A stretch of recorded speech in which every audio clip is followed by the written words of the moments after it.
Hello everyone, welcome to my channel Priyanshu Pal. তো সবাই কেমন আছেন? আশা করি সবাই খুব ভালো আছেন আর আমি অনেক অনেক ভালো আছি।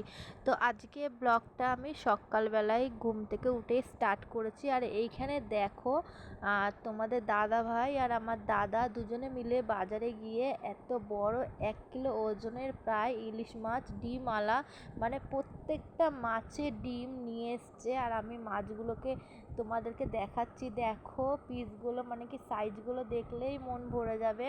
আর ওইদিকে একটা তাল রাখা রয়েছে, একটা তালও নিয়ে এসছে, যেহেতু ভাদ্র মাস ওই জন্য তালের বড়া করা হবে।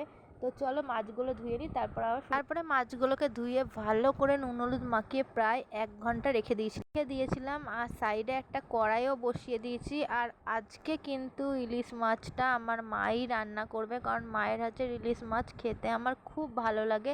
আর ইলিশ মাছ আজকে সর্ষে দিয়ে করবে মা, সর্ষে ইলিশ। কারণ কি এই বছরে ইলিশ মাছ অনেক খেয়েছি কিন্তু সর্ষে ইলিশ খাইনি। আর এদিকে মা মাছগুলোকে হালকা করে ভেজে নিচ্ছে, কারণ তোমাদের দাদা ভাই মাছ না ভাজলে খায় না, বলে কি কাঁচা।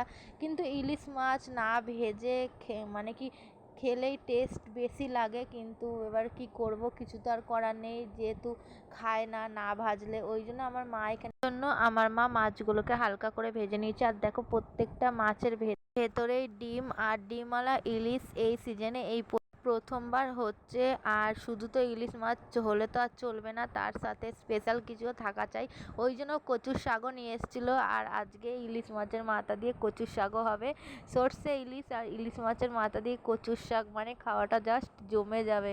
আর যারা যারা ইলিশ মাছ খেতে ভালোবাসো অবশ্যই কমেন্ট করে জানিও। আর এখানে দেখো আমার ডোডো থেকে উঠে পড়েছে। আর এইখানে দেখো তারপরে প্রেসার কচুর কুকারটা শাকটা বাবা ঢালা খুলতেই হচ্ছে, পারছিল না, যেহেতু ঢালতে গরম হচ্ছে ছিল। আমার বাবা। তারপরে আমি বললাম দাও তাহলে আমি খুলে দিই। আর কচুর শাকটা দেখো কি সুন্দর গলেছে সিটি মারাতে। আর পরে বাবাই তো কচুর শাকের জলটা ঝরাচ্ছিল। আর আমি ভাবলাম চলো তাহলে তোমাদেরকে একটু ইলিশ মাছটা দেখানোই যায়, সর্ষে ইলিশ। আর মা এখানে সর্ষে দিয়েও দিয়েছে।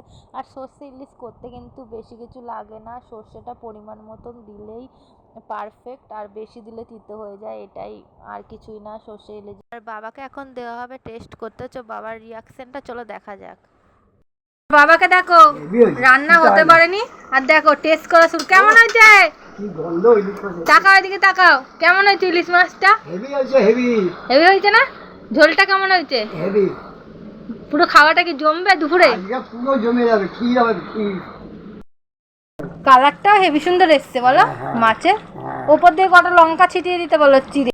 ফাইনালি সর্ষে ইলিশ রান্না কমপ্লিট। আর দেখো আমার তো দেখেই জিভে জল চলে আসছে, আমার আর তস হইছে না। তো চলো এবারে দেখাই কিভাবে আমরা কচুর শাকটা রান্না করি। তো এইখানে তেল গরম হয়ে গেছে, আর কালো জিরে ফোড়ন দিয়ে কচুর শাকটা ছেড়ে দিয়েছি। আর কচুর শাক করতে কিন্তু বেশিক্ষণ সময় লাগে না, অল্প সময়েই হয়ে যায়, শুধু টানাতেই যতক্ষণ সময় লাগে। তো এখানে কাঁচা লঙ্কা চিড়ে কচুর শাকে নুন হলুদ দিয়ে আর মাছের মাথা দিয়ে দেখো একেবারে নাড়ানো হচ্ছে। নাড়াচ্ছিলাম কিন্তু আমি। আর কচুর শাকটা দিয়ে কিন্তু সমানে নাড়াতেই হবে, নাহলে নিচে লেগে যাওয়ার ভয় থাকতে পারে। আর এখানে দেখো কচুর শাক নাড়াতে নাড়াতে প্রায় শুকিয়েও গেছে। আর আমাদের কচুর শাক রান্না কমপ্লিটও হয়ে গেছে, কচুর শাক করতেও বেশি সময় লাগে না। আর আমার বাবাকে দেখো, আমার বাবা কিন্তু রান্না হওয়ার আগে খাওয়া স্টার্ট করে দিয়েছে। আর আমাদের এখানে কচুর শাক রান্নাও কমপ্লিট। তো কাদের কাদের পছন্দ খাবার তোমরা অবশ্যই কমেন্ট করে জানিও।